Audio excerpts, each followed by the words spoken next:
नमस्कार विद्यार्थी मित्रांनो, आज आपण इयत्ता 10वी मधील मराठी त्यामध्ये आपण उत्तम लक्षण या पाठाचा स्वाध्याय बघणार आहोत. बघा, त्यामध्ये पहिला प्रश्न आहे, आकृती पूर्ण करा. तुम्हाला अशा प्रकारची आकृती दिलेली आहे आणि ती तुम्हाला पूर्ण करायला सांगितलेली आहे. बघा, त्यामध्ये पहिलं काय सांगितलं, संत रामदास यांनी विचार करून करायला सांगितलेल्या गोष्टी. आता संत रामदास यांनी कुठल्या गोष्टी विचार करून करायला सांगितल्या? अपकीर्ती सांडवी, सत्तेची वाट दृढ धरावी, सत्कीर्ती प्रगतीची, या गोष्टी त्यांनी काय करायला लावल्या? आपल्याला विचार करून करायला सांगितलेल्या आहे. आता बघूया पुढे. पुढे बघा, कधीही करू नयेत अशा गोष्टी. संत रामदास यांनी अशा कोणत्या गोष्टी सांगितल्या की ज्या कधीही करू नयेत? त्यामध्ये एक, पुण्यमार्ग सोडू नये, पैंज किंवा होड लावू नये, नंतर कोणीही मर्यादा ओलांडू नये, असत्याचा अभिमान ठेवू नये. या गोष्टी संत रामदास यांनी कधीही करू नये असे सांगितले. आता बघा पुढे, तुमच्यातील प्रत्येकी 3 गुण व 3 दोष शोधून लिहा. काय करायचे तुम्हाला? तुमच्यातले 3 गुण आणि 3 दोष शोधून लिहायचे आहेत. बघा, गुण मी दिलेले आहेत काही. तुम्हाला जर हे पाहिजे असतील तर हे लिहा, नाही तर तुमच्यातले जे गुण असतील आणि दोष असतील ते तुम्ही लिहा. बघा, पहिला काय, मी नियमित व्यायाम करतो, मी सत्य बोलते, मी थोरा मोठ्यांचा सन्मान करतो. हे काय झाले? गुण. आता दोष बघा, मला लवकर आळस येतो, मला पटकन राग येतो, माझे अक्षर चांगले नाही. हा झाला तुमच्यातला दोष. आता बघूया पुढचा प्रश्न. प्रश्न क्रमांक 2. बघा, खालील व्यक्तींशी कसे वागावे असे संत रामदास म्हणतात. संत रामदास काय म्हणतात? तोंडाळ व्यक्तीशी कसं वागावं? तर तोंडाळ्याशी भांडू नये, तोंडाळ्याशी भांडू नये. नंतर संत, संत संग खंडू नये, असं कोण सांगतं? संत रामदास. आता बघा, प्रश्न क्रमांक 3. खालील गोष्टीबाबत कोणती दक्षता घ्यावी ते लिहा. बघा, आपल्याला इकडे गोष्टी दिलेल्या आहेत, त्याबाबत आपण कोणती दक्षता घ्यायला पाहिजे? आळस, आळस बाबत, आळसात सुख मागू नये. आता परपीडा, परपीडा करू नये. सत्यमार्ग, सत्यमार्ग सोडू नये. ही आपल्याला काय करायची?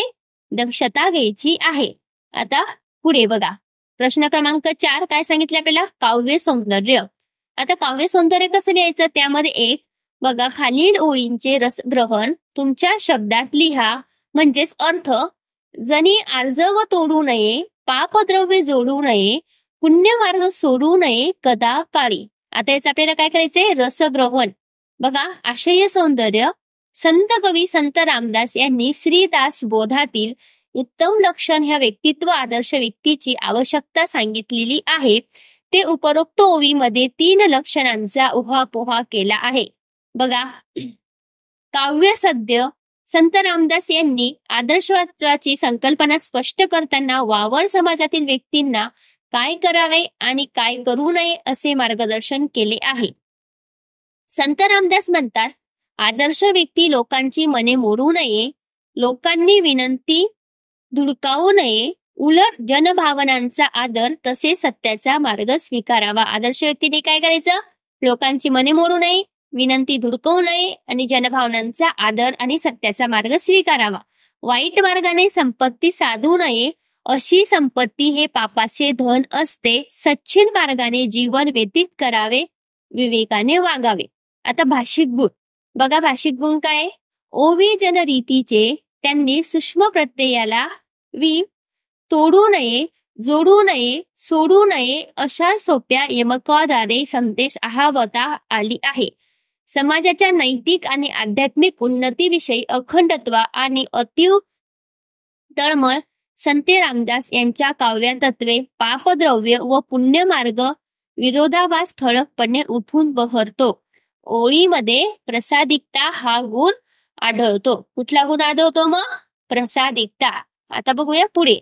बघा, पुढे काय म्हटलेले? सभेमध्ये लाजू नये, बाष्कळपणे बोलू नये, या ओळीतील विचार स्पष्ट करा. आता या ओळीचा विचार काय? उत्तम लक्षण या कवितेमध्ये संत रामदास यांनी आदर्श गुण संपन्न व्यक्तीची इच्छा समजावून सांगितलेली आहे. एक उपरोक्त चरणात सूचित केले आहे, मनुष्य हा समाजप्रिय प्राणी आहे. माणसामध्ये तो नित्य वावरत असतो. समूह आदर्श व्यक्तीचे वर्तन कसे हे ते सांगताना संत रामदास म्हणतात, वावरताना आपले मत मांडताना कधीही लाजू नये, स्पष्टपणे आपले म्हणणे मांडावे. आपले बालिशपणे बोलून आपण हे करू नये, निरर्थक असे करू नये, बाष्कळपणे बोलू नये, उत्तम पुरुषाचे एक मर्मग्राही लक्षण या ओवीतून मांडले आहे. या ओवीतून त्यांनी काय विचार स्पष्ट केलेला आहे? उत्तम पुरुषाचा एक मर्मग्राही लक्षण त्यांनी मांडलेला आहे. बघूया आता पुढे बघा काय सांगितलेलं आहे. आळसे सुख मानू नये या ओळीचा तुम्हाला समजलेला अर्थ स्पष्ट करा. आता बघा, आळसे सुख मानू नये याचा अर्थ काय आहे? उत्तम लक्षण या ओव्यांमध्ये संत रामदास यांनी उत्तम व्यक्तीची विशद करताना आळस हा माणसाचा शत्रू आहे असे ठासून प्रतिपदले आहे. आळस हा माणसाच्या अंगी दुर्गुण आहे.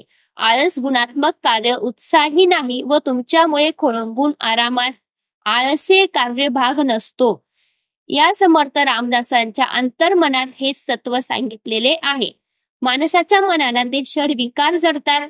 हे आळस हा एक विकार आहे. विकार म्हणजे आजार आहे. दिवसेंदिवस कामामध्ये आळसाला स्थान देऊ नये. आळस आनंद गुजारत खुंटते, भविष्य धारते. आळस मनाला जडत्व प्राप्त होते आणि माणूस आळशी होतो. इथे काय? माणूस आळशी होतो. आळशी माणसाला समाजात चालत नाही. आळसात सुख मानू नये, समाधान मानू नये असं आपल्याला संत रामदास सांगत असतात. हा काय झाला? आळसे सुख मानू नये या ओळीचा आपल्याला समजलेला अर्थ. अशाच आपल्या नवनवीन व्हिडिओसाठी चॅनलला लाईक करा, शेअर करा, सबस्क्राईब करा आणि आपल्या जास्तीत जास्त मित्रांपर्यंत व्हिडिओ पोहोचवा. तसेच प्रामाणिक कोचिंग क्लासेस कडून गणित, विज्ञान आणि इंग्रजी विषयासाठी ऑनलाईन कोचिंग क्लासेस 1 जून पासून सुरू होणार आहे आणि त्यासाठी प्रवेश पण सुरू झालेले आहेत. ज्या विद्यार्थ्यांना ऑनलाईन कोचिंग क्लासेससाठी प्रवेश घ्यायचा असेल त्यांनी दिलेल्या नंबरवरती संपर्क साधायचा आहे. धन्यवाद.